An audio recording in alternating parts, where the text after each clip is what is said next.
today's quest, intuitive healer Liz Davis joins me to discuss hypnotherapy, Reiki, and much, much more.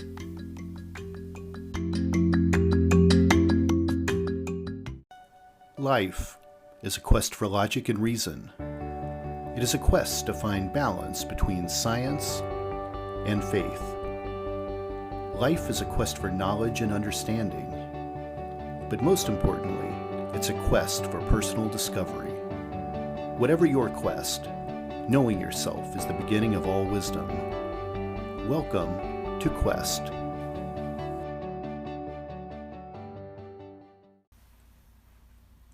Hello everyone, I'm your host, Todd Fischer, and this is Quest. For those of you that might be new listeners, let me tell you a little about me. I'm the founder of Metacortex and the author of the best-selling book, Metacortex, The Grand Design. I'm a philosopher, a theorist, a metaphysicist. I'm a perpetual pupil of theology, and I'm an expert in comparative religious study. I've also extensively researched the mind-body connection, anatomy, and physiology. I documented over 300 case studies while researching my book, all from a scientific perspective, with cases that ranged from near-death and out-of-body experiences to possession to past life experiences, as well as the metaphysical, the paranormal, and other unexplained cases of a spiritual nature. This podcast will bring you some of those astonishing stories, and in some cases by the people that actually lived them. From time to time, I'll be talking about important, perhaps even controversial issues from both spiritual and scientific points of view. The world we live in is ever-changing, and there's often a conflict between spirituality and science, and I wanted to bring you this podcast to balance that equation. It will show you how we know what we know, and there's still so much we don't know. For me, curiosity is part of what makes us human. It's the joy of discovery. It's what drives us. It's our quest.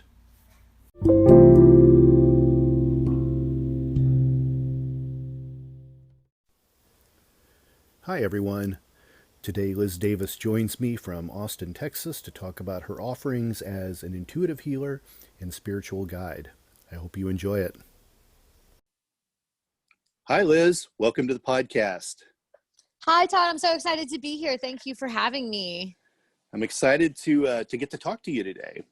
So I wanted to kind of jump in with letting you tell my listeners a little bit about you, where you're at in the country, and kind of what you do. Yes, definitely. Well, my name is Liz Davis, and I'm currently living in Austin, Texas. I have been living here since the end of 2009 after I left the fashion industry in New York City.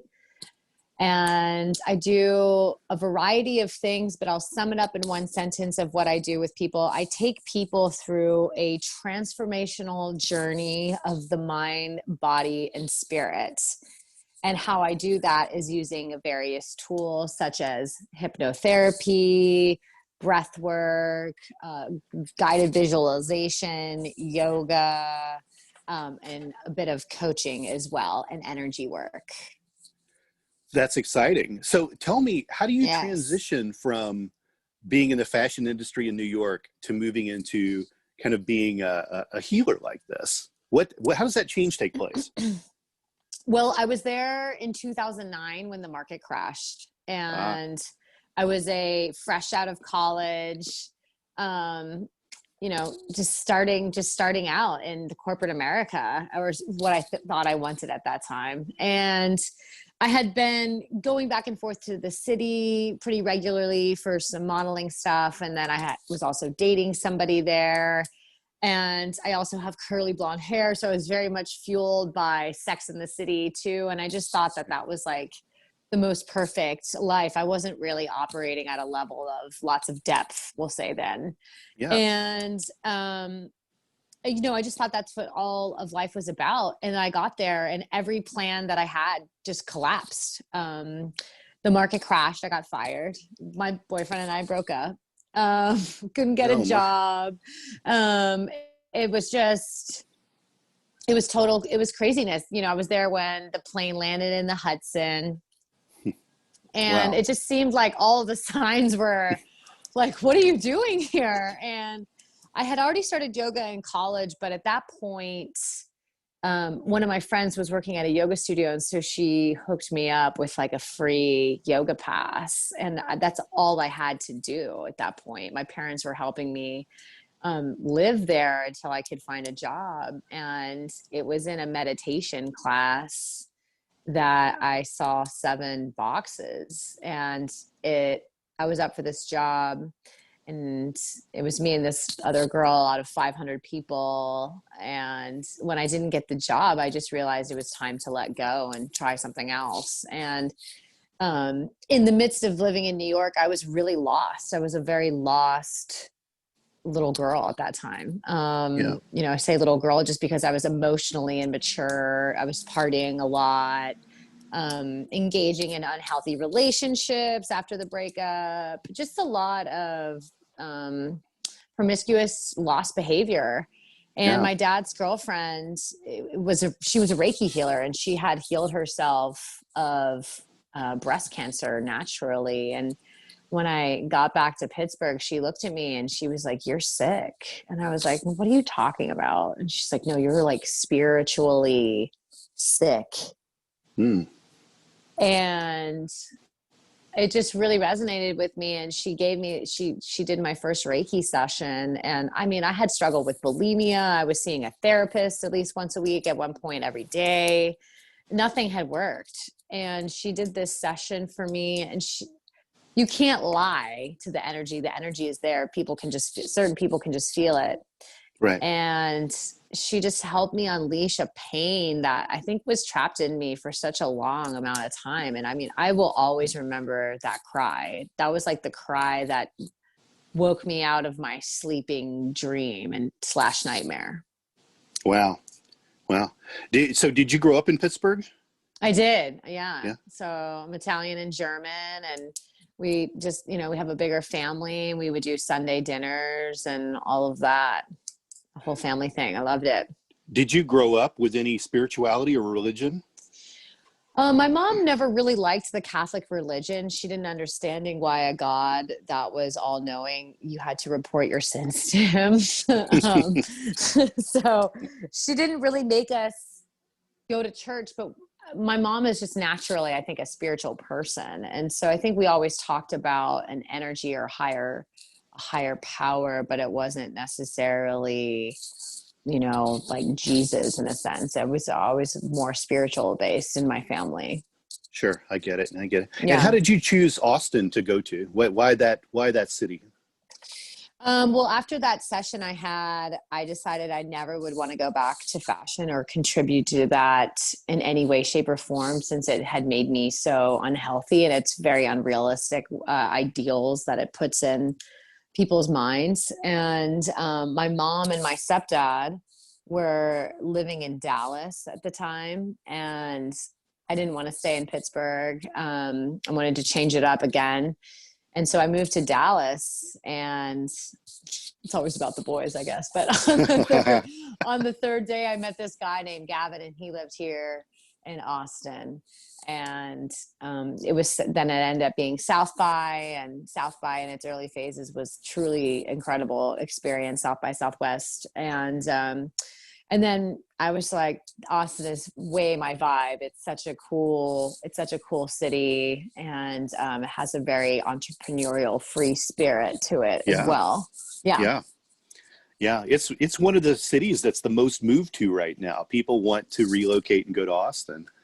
I think Austin and Nashville are like 2 huge destination cities for people now to want to go to. I've been through Texas a lot. I've never been to Austin. So it's on my list of places to go to for sure.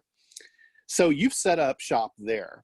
And so tell me, what is a session like with you? How do you figure out what a person needs? I mean, obviously, yoga and meditation go one direction, but as like an energy healer or with hypnotic therapy, whatever, how do you guide people? How do you know what they're going to need? Or do you find people request certain things from you? How does that work?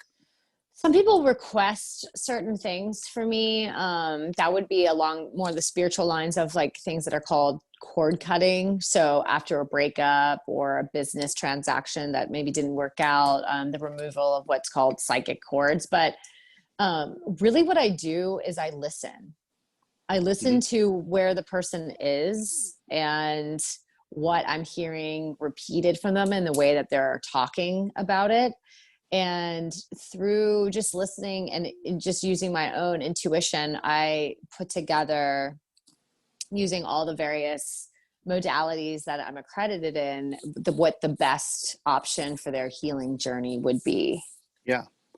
And let's run through some of these services that you can offer. So let's talk about like hypnotherapy first. Explain to the listeners who might not know what this is, what it is. Hypnotherapy is basically just tapping into your subconscious mind. So, most of us, maybe before COVID, were even more so in that regimen of get up, do this, do that. This is what I do. I go here for this amount of hours. I eat here at night. I drink this beer and then I go to bed. Day started. So, 90% of your brain is your subconscious. And on your best day, say you're really knocking out of the park, 10%, you're using 10% of your conscious brain. And so the power of the subconscious is that we develop the subconscious roughly between in utero to 7 years old, and then reinstated between 7 and 14. So things that happen in those early teen years. And this really locks in your belief about how much money you would make, your weight, your health. It's really all of these subconscious beliefs that we hold on to. And so what hypnotherapy does, like I smoked cigarettes for 20 plus years and I quit with hypnotherapy. If you would know what your problem was, you would have fixed it by now. But we have these old traumas that are so buried in your mind, you can't go consciously finding them. And hypnotherapy is me serving to help you focus your own mind to find the seed of those traumas, problems, issues that have happened that are blocking you from your ultimate success and health, happiness, all the things. And you could use hypnotherapy to dive deep, even on severe traumas, potentially. Oh, yeah. Yeah. That's interesting. Very severe trauma. Even, multiple personality disorder can be treated with hypnotherapy, which is, really challenging work. Oh, sorry, that's my cat. It's okay. Bring your cat onto the podcast. It's totally fine. Oh, he's a black fluffy cat. He's so cute. Yeah. We're cat friendly here for sure. Oh, good. So I've seen several hypnotic therapy sessions, and I often see the client given a choice where they want to remember what came up or not, which seems like an odd thing, but I've heard both ways that like sometimes if you choose to remember the event that you brought up, that it could be like a mass impact of the trauma on you at once. Is that true? Is that safe? It is. I think your higher self knows, or when you're working with, like when I'm working with a client, you're not working again with the conscious mind. So your conscious mind might say like, yeah, I want to know, but it really doesn't want to.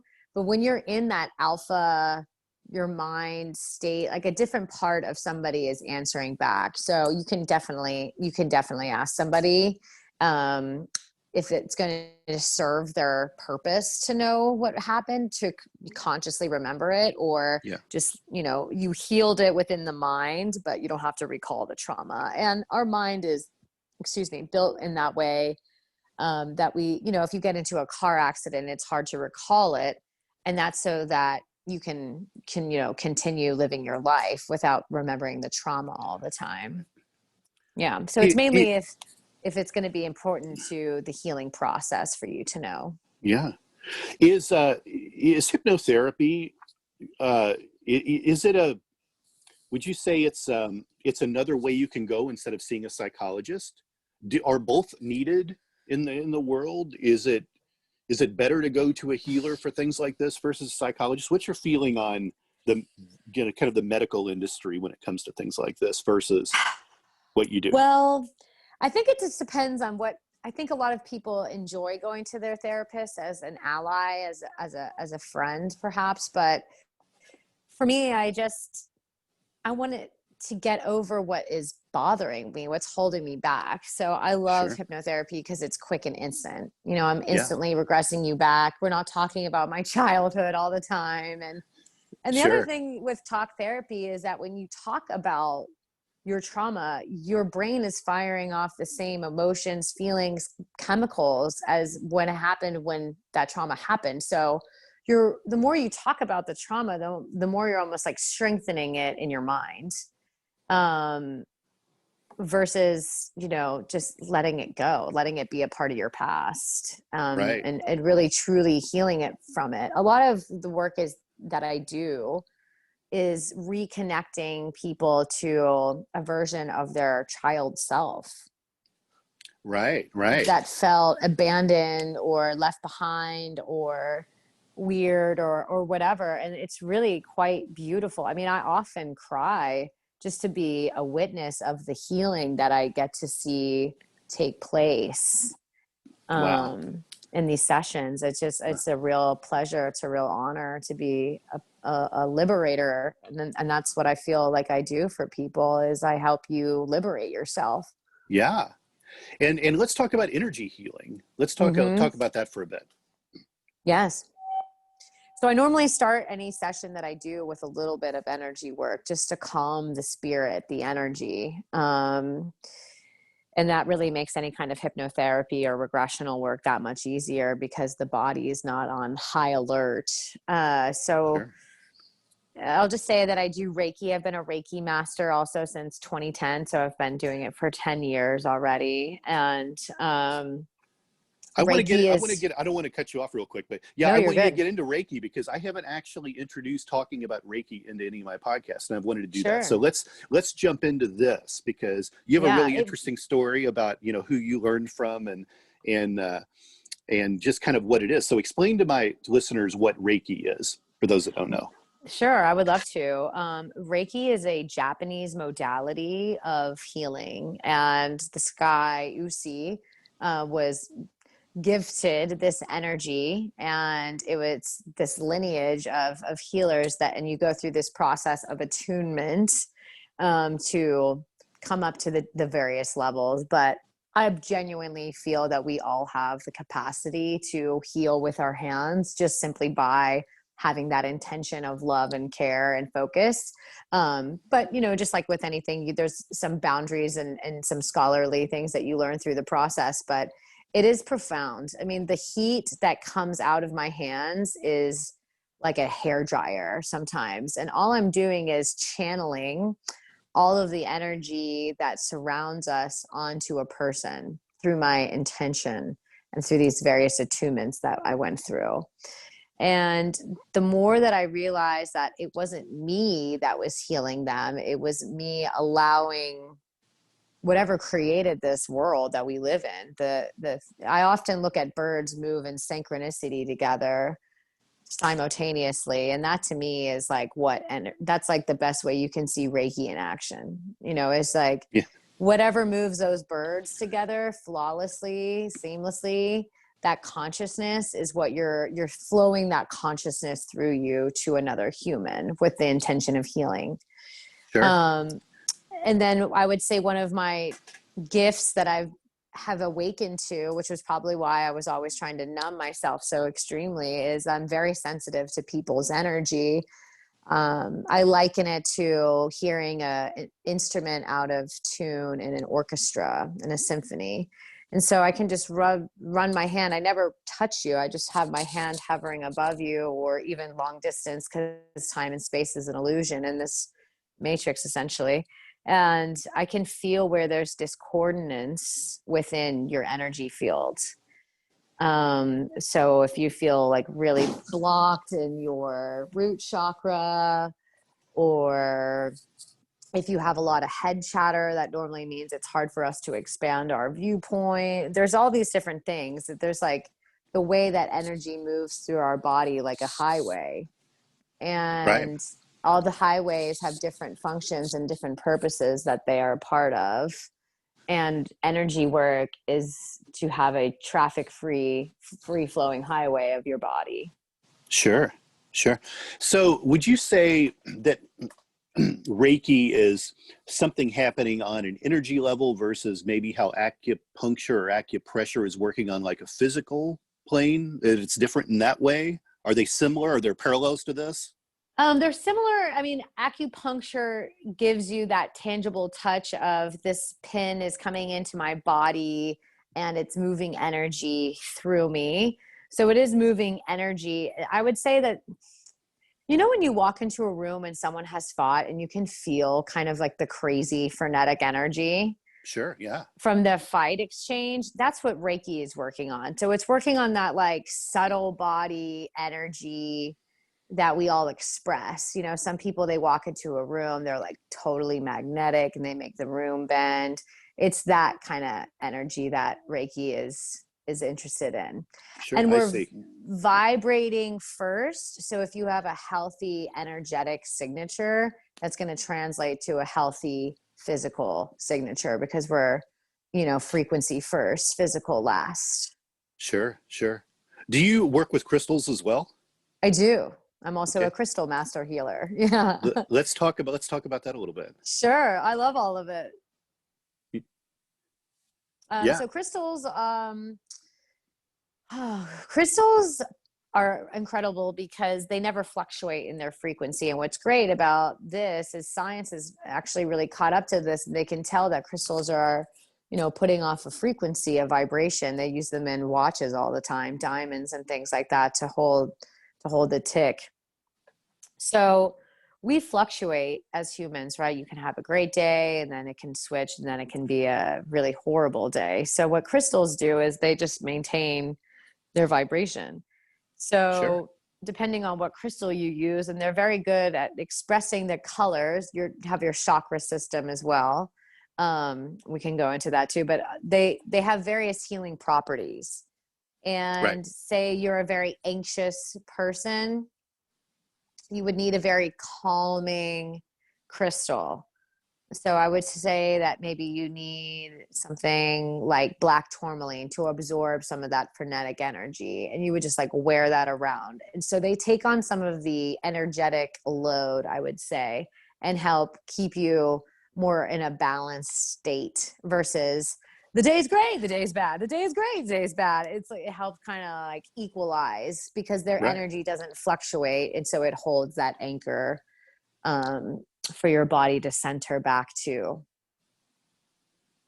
Sure. Yeah. Yeah. And do any of these things work together? Do Reiki and crystals? Is Oh, I it? blend everything together. Yeah. Everything I do together. And that's why I have so many different certifications, because it started with yoga, Reiki, and crystals. That was like first out of the gate. Those were the first ones I went to. And then I was Sure. like, okay, then I want to learn about quantum healing. And then I also learned about Tantra and how to move your sexual energy. And then I got my master's in sexology. And then I went from that to, I want to learn about the mind. And then I became obsessed with the subconscious. And then I became a clinical hypnotherapist. And then I was like, oh, I should probably just really get clear on being a coach. And then I became a coach because I realized healing isn't linear. Whatever created us designed mind, body, spirit, feelings, all of this to work together in tandem. And when everything is working together in tandem is when people report to be the happiest versions of themselves. Right. Right. And so if I just work the mind, or I just work movement, or I just work your spirit, I'm missing these other components. And that's why I take people through these transformational journeys using all of these different things. Like someday it's a healing day, someday it's a coaching day, someday it's a crystal day, you know, because it to be truly freed, you have to come at it from a multifaceted point of view, because Right. we are multifaceted spiritual beings having a physical reality. Absolutely. Absolutely. Yeah, yeah. You have got a wide arsenal of stuff that you can do. Oh, It's yes. really interesting. You can kind of help Thank people you. both physically and spiritually, which is really cool. Oh, Um, yeah. Like sometimes I just do like a little bit of yoga before I do a coaching session, because it's hard to just come into your power with all this frenetic energy from your job, right? So sometimes we do need to move to shake the static off, and then we can come in and then we can have a better, more clear, focused conversation about what it is that you really want, versus just be like, okay, it's your coaching appointment, here we go, let's talk about life. You know? right, right, So right. and if we even have something planned and I feel into it in the moment that that's not the way to go, I'll change it entirely. I'm never attached to any healing modality that day. I'm always listening to where the client is and what is going to best serve them. Right. Yeah. So And, that's just the and benefit of having so many different ways to serve them. right, that's true. And yeah, I think, a great deal of this is kind of like your built-in skills of channeling and intuition in a way. Mm-hmm. How would you define that to people? How do you have that? How do you have a skill Oh, like, well, we all have it. I just listen to it. yeah, You know, we were talking a little bit about, New York and 9/11 and how that impacted people. Well, you talk about some of those people, they're like, hey, I went left, I made a wrong turn and I got lost that day and it just happened. Or I just got a sense to stay in bed a little bit longer. Or, we're being guided all the time. right, And we get those gut feelings. But often we just are constantly searching for these tactile outside logistics versus yeah, trusting that. And then later in retrospect, you're like, man, I totally knew about that person, or I totally had a gut feeling about that, but I went and tried to find more logical information. And I really do think that we rob ourselves of such a beautiful connection to yourself when we constantly seek outside of ourselves. And right.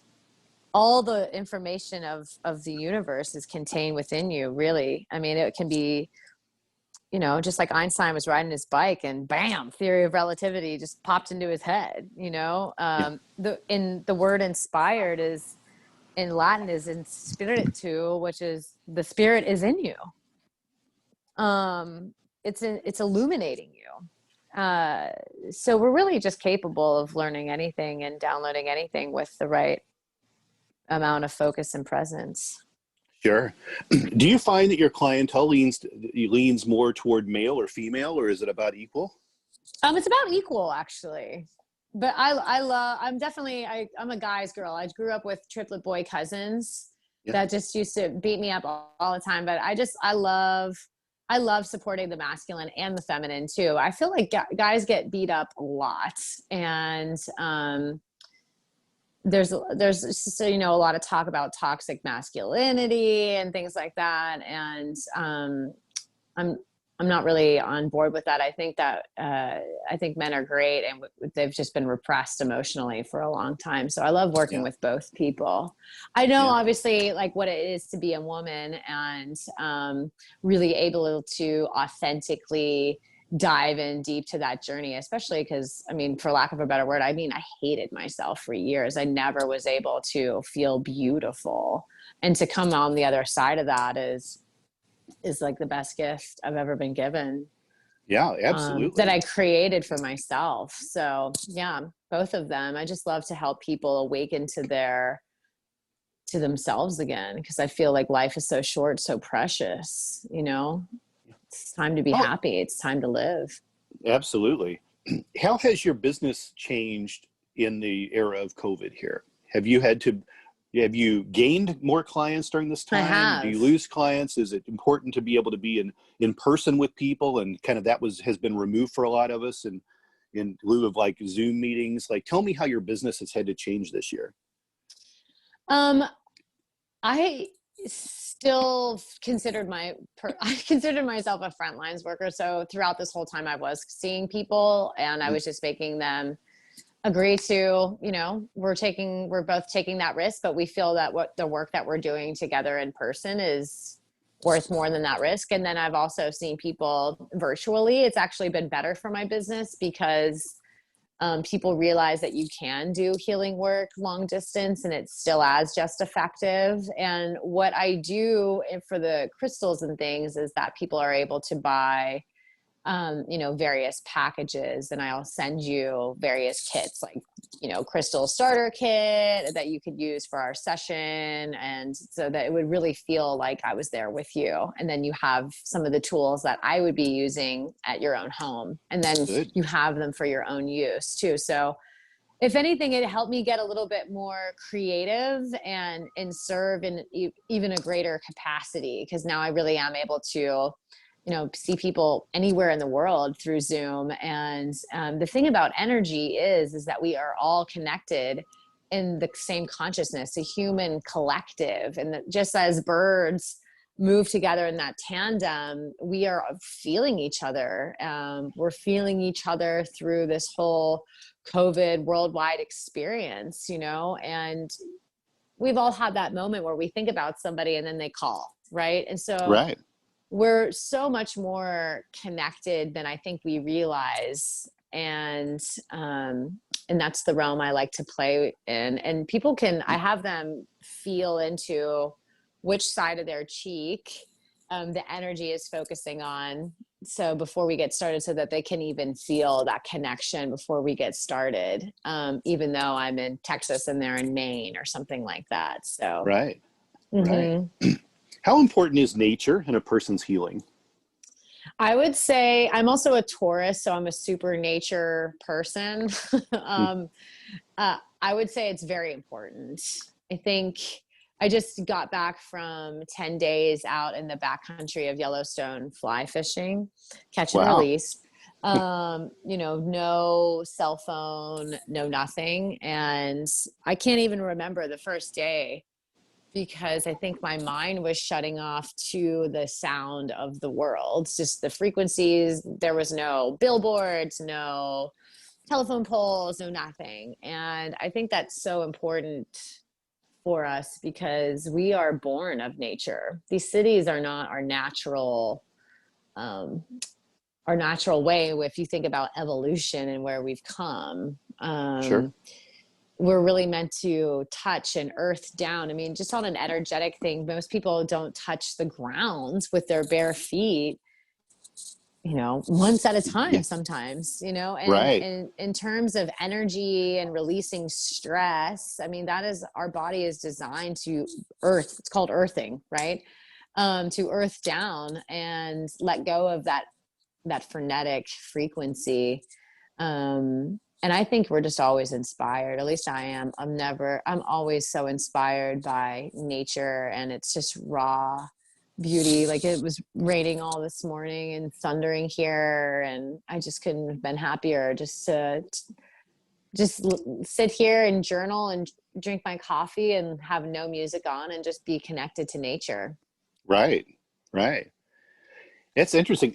So I want to know, do you think, the experiences that you had in New York, do you consider yourself fully healed from all of those things? Is it going to be, is it a long ongoing process? Will there always be minor fine tuning and maintenance to you? Or do you feel like 100%, 100%.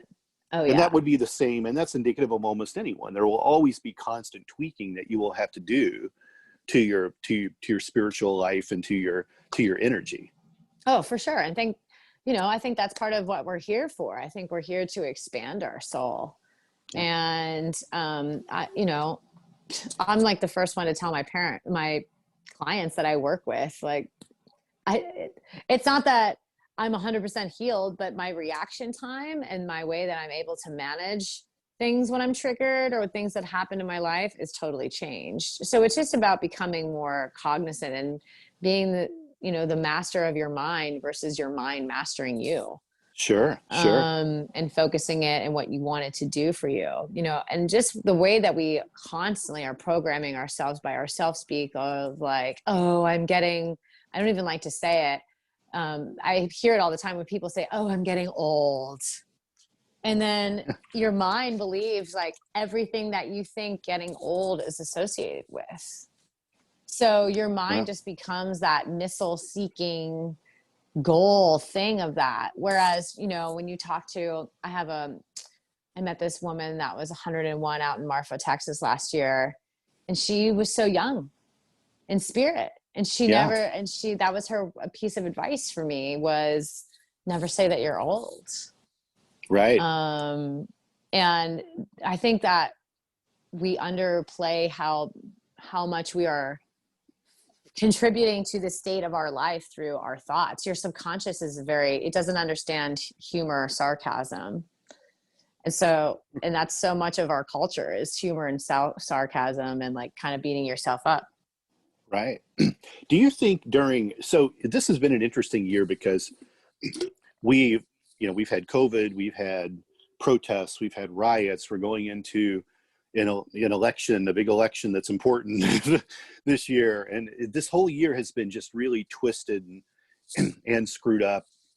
And do you think people reach towards spirituality more in a time like this, or do you think people lose faith? And I'll give you an example, like a person who, the quarantine happens and then you're laid off from your job and you're at home. And then that turns into you losing your job, which turns into unemployment, and then unemployment runs out, and then you face an eviction, and then all of these things escalate, and they're praying and they're praying and they're praying, and things are getting worse. Do people lose faith, or do people move towards spirituality when things get tough like this?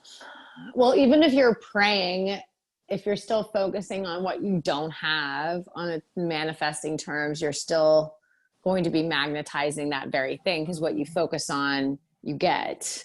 Right. So like when this all started, the dialogue was, oh no, everything you do is a luxury. You're not going to make money. I never listened to that story. I said, this is my time. I'm going to do better than ever. And people need this. And I proved that right. And it kind of blows people away, honestly. It's true. It's absolutely true. But I have a mentor that is a really successful finance guy. And he was actually the one that told me before all of this, he was making money at various points in the 80s and the 90s when other people weren't. And his mindset was like, well, somebody has to make money at this time. Like the whole world isn't losing money right now. That's just a perception. Somebody is making money. Look at Jeff Bezos, all those guys, they're just banking. So why not me? Yeah. Well, the money's fluid. People think there's no money, but the money, it just moves from here to there. It's like the rain. Just an energy. You might be in a drought, but someone else is getting the rain. So, Yeah, exactly. And then necessity is the mother of all creation. So I would say some people get stuck. Some people blame and want others to solve their problems. And I understand that we all need help in some ways. And then some other people get out there and they're like, whatever, they'll just do whatever it takes to make it get done. Do you think the world is on the verge of like a collective spiritual awakening, or do you think we're just going to return to business as usual in 6 months? No, I think it's very polarizing right now. I think that we're feeling that pull. I don't even think we can conceptualize the world in 6 months from now, because,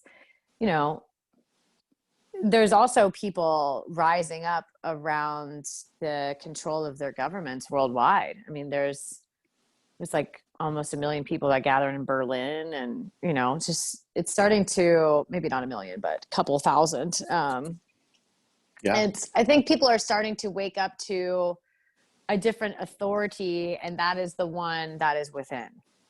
Right. Interesting. And I think that really, I don't really feel that people are mean-spirited or bad-hearted. I think really given the opportunity, I really don't see people being so terrible to each other. I just hold that energy of peace in my mind when I think about the world. And I really just think maybe 6 months from now, like we're in a more peaceful place. Yeah. I agree with most of what you're saying there. My issue usually just comes from Americans more than anything. That for me, I find Americans to be fickle. it's all what's popular, bandwagon things that people get on board with. And then a hot button topic that everyone's on, 3 months later, you won't ever hear about it. And it's gone. Well, that's because we watch too much television. That's true. That's true. I think and that's kind of like most of the public. They're kind of plugged into that matrix in a way, and they're kind of the Kentucky Fried Chicken eating reality show watching public, and what they know is what they saw on the nightly news or CNN or something they've heard about, or some slant from pop culture that kind of leads them to where they need to go next, I think. Well, yeah, it does. I mean, and there's like a whole other side topic that we could do about the media. I know. I will say this: if you don't program your brain, somebody else will. And I haven't watched TV. I haven't watched TV for years. I mean, I'm looking at I have it because I like to watch movies, but I put a white cloth over my television and unplug it. Yeah. Because there's always an agenda. Things are never what they seem. I mean, how many movies have we watched like of the past, and it looks like this, and then the other hand is playing over here. Right. I do think maybe this sounds ultra American, which I guess is not accepted widely at this time, but I do love that the freedom of this country, and I love our Constitution, and I think I think it's a remarkable piece of paper, and I'm willing to support it. And the only 3% of Americans or colonialists at that time fought for the freedom of this country. And when I think about real change, you don't need the masses to want or to change. I mean, Britain really has history change with the masses initially agreeing with it. It's always a smaller, free-thinking group of people that start to show different ways of being. And I think that the spirituality that we're talking about is starting to really gain attention because, well, we're not able to worship materialism like we were prior to COVID. You could really just not think about anything other than just material things before it, because you could just constantly distract yourself with various things. Right.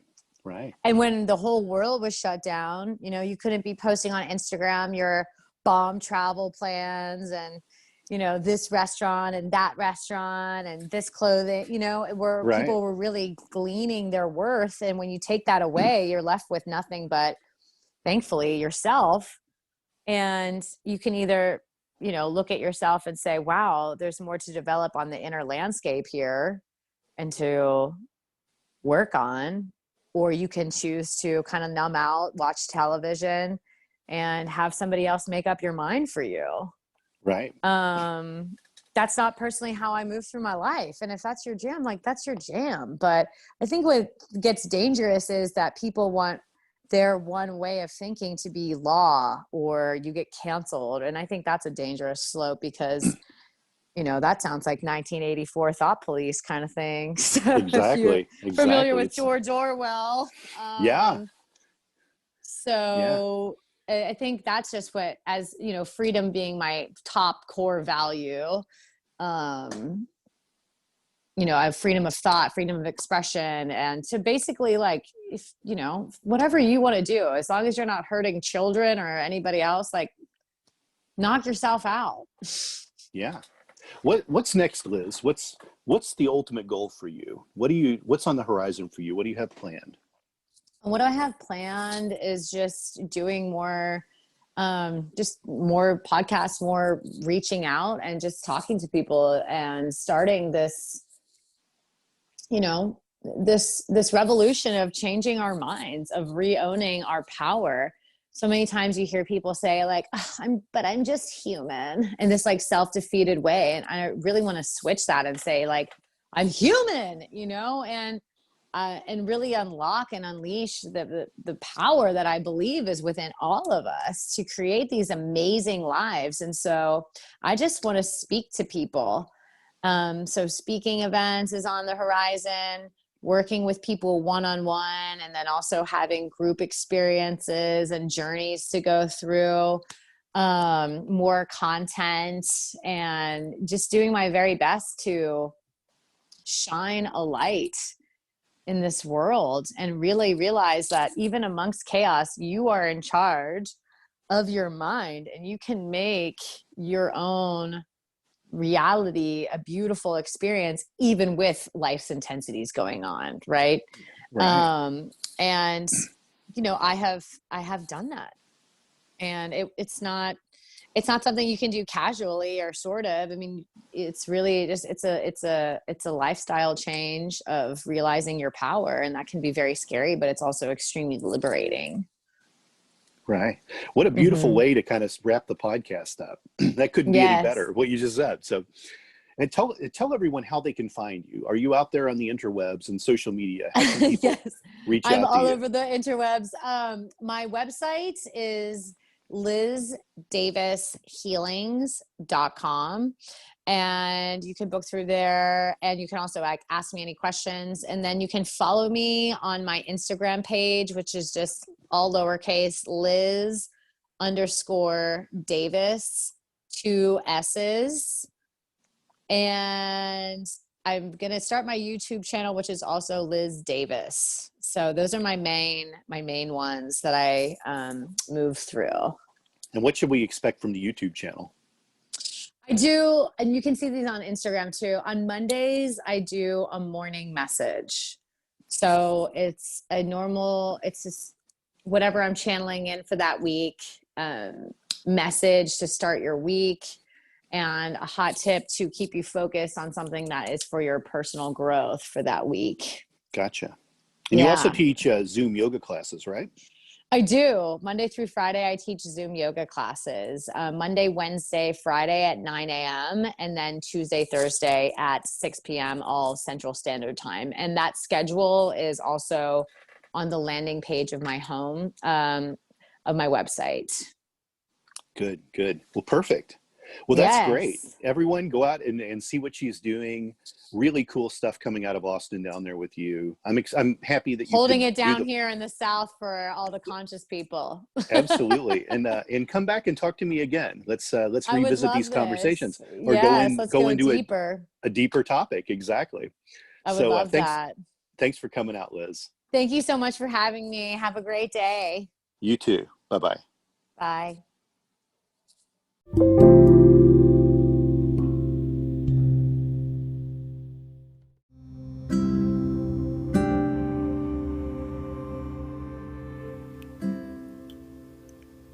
There you have it. My interview with Liz Davis. I hope you enjoyed it. See you next week on Quest. Thank you for listening to Quest. Please be sure and rate and review this podcast. This podcast is copyright. Any previously trademarked or copyright content is used by permission. Be sure to visit the official website for the International Association of Metatomics at metatomics.org, or find us on social media for other unique content. And make sure to pick up a copy of the book that started a spiritual revolution, Metatomics, The Grand Design, available for sale online and at most major bookstores. Thanks for listening.